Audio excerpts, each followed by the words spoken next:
You all look far too smart for this talk. So I'm thinking to myself, does anybody actually need this message? So have you ever looked at somebody's life and thought to yourself, I want that. I could do that. Easy.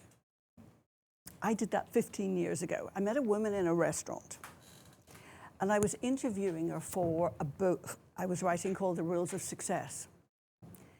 And I listened to her talk about her life.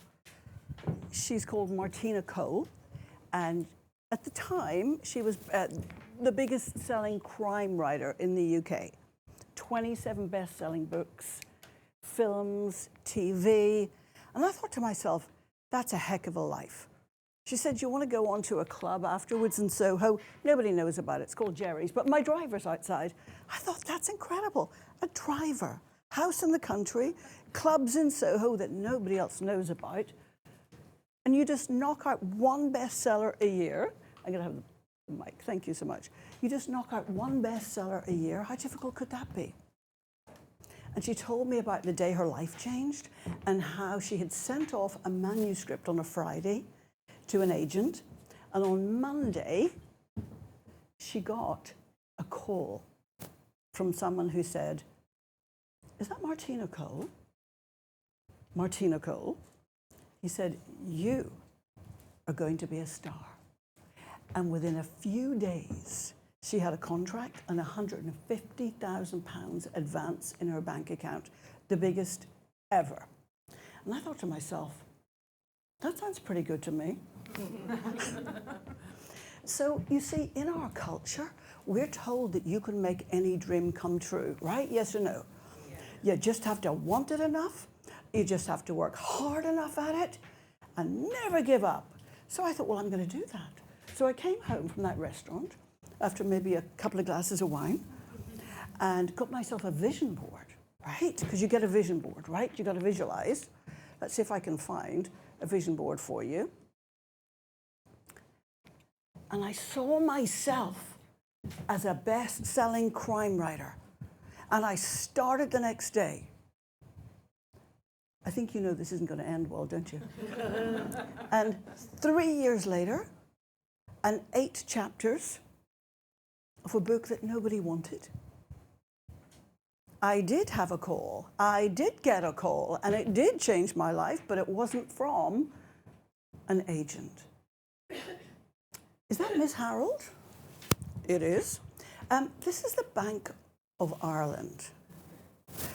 You have not made mortgage payments for quite some time. And unless you make a mortgage payment in the next 6 weeks, we're going to have to take further action. And that call woke me up from a dream. You're probably thinking it sounds more like a nightmare to me. Well, you're right. But from a dream that I could not have. No matter how hard I worked, no matter how many vision boards I had, no matter how much I wanted it, it just wasn't going to happen. And what I realized is that if you are chasing the wrong dream, and there is such a thing as the wrong dream, it's not going to happen. No amount of effort, wanting it, working at it is going to make it happen. Now, I'm not here to tell you that you shouldn't think big and dream big.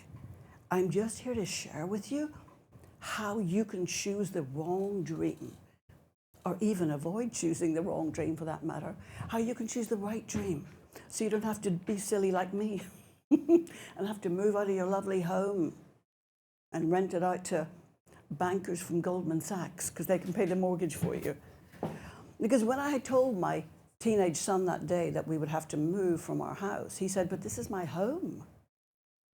Move where? So within about 6 weeks, money started to flow again, opportunities opened, because I had come back to reality. I had started using my talents so that doors opened, clients came, and money flowed again. So over half of young people, 18 to 30, want to become a social influencer. And at the same time, unhappiness has never been more rife among young people since records began. See, it used to be you had to wait till you were 47 to have a midlife crisis. Oh my Lord, what am I doing? What have I done? How much time have I got left? I've made such a mess of my life. But now you can do that at 18. Or 25 or 27. You young people, unfortunately, I'm sure none in this room, but are the most miserable of all the age groups. Now, why is that?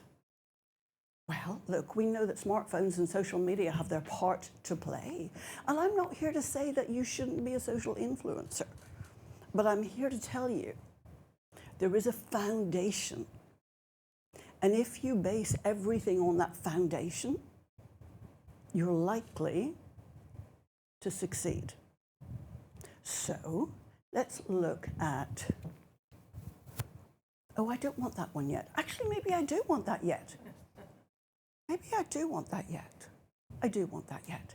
So we've all seen Simon Cowell tell contestants on the X Factor and Britain's Got Talent. We've all seen him say those words, I'm sorry, this is not your dream.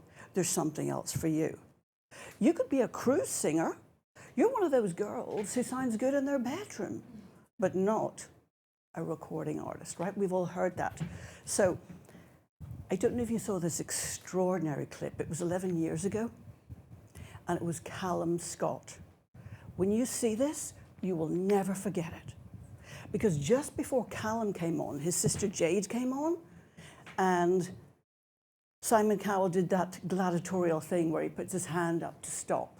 And the audience goes, "Ah, you're so mean." And he goes, "You're a lovely girl. You're one of those girls who sounds good in their bedroom. You're not a recording artist.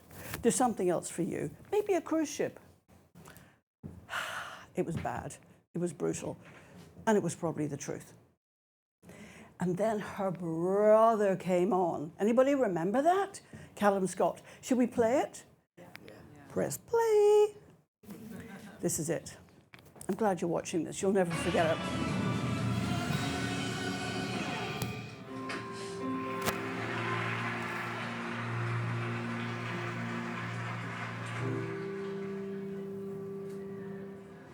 You're Callum, Jade's brother. Are you okay?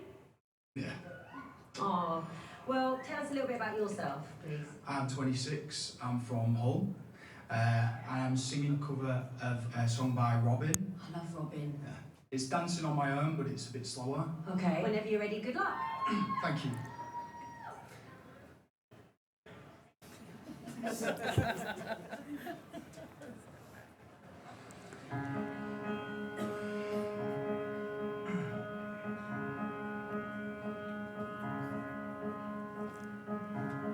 Somebody said you got a new friend.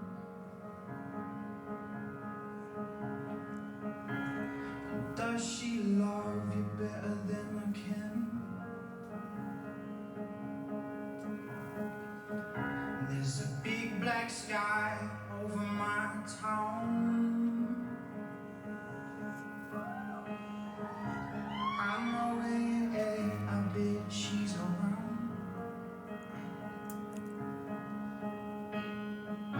Stilettos and broken bottles, I'm spinning around in circles, and I'm in the corner watching you kiss her. Oh, oh, oh.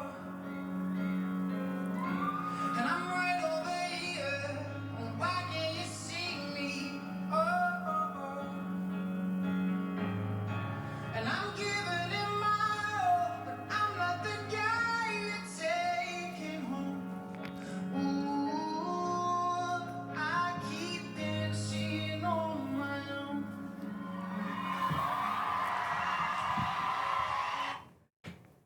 That just looked like Simon Cowell just there, wasn't it? And that's what happened. Callum Scott went on to be a major recording star. He got the golden buzzer on the night. You have a talent. Nobody got left out. You have talents.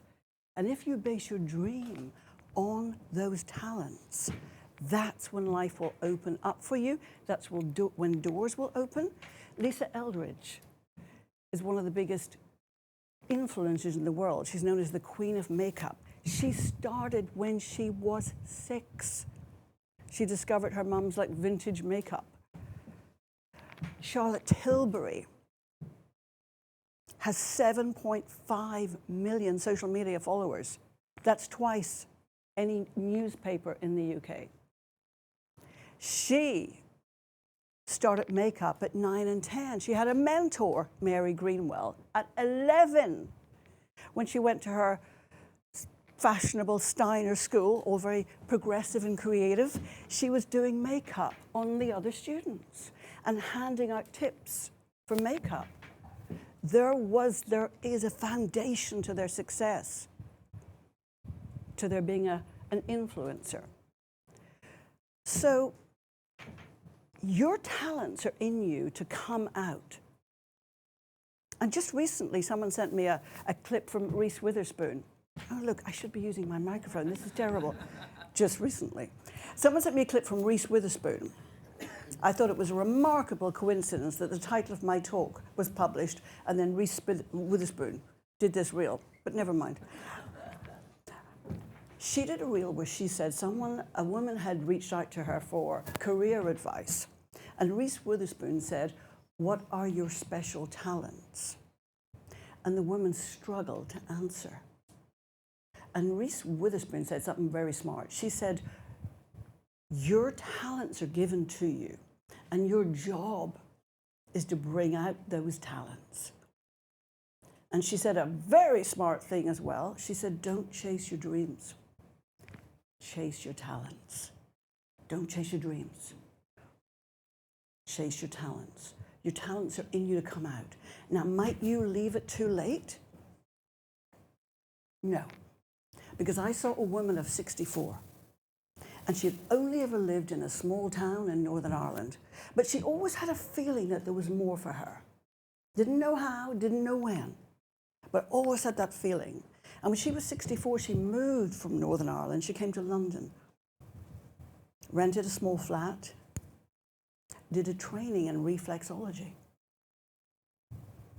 And she said to me, and by the way, that's my mum in case nobody has twigged, Ruby Harrold, and she said to me, "Do you know what I remember today?" And this is the first day of her training. She said, I had a flashback. I remembered that when I was 10, on a Friday night at 6 o'clock, I used to go 2 doors down to my grandparents. I used to get a bowl of warm, soapy water.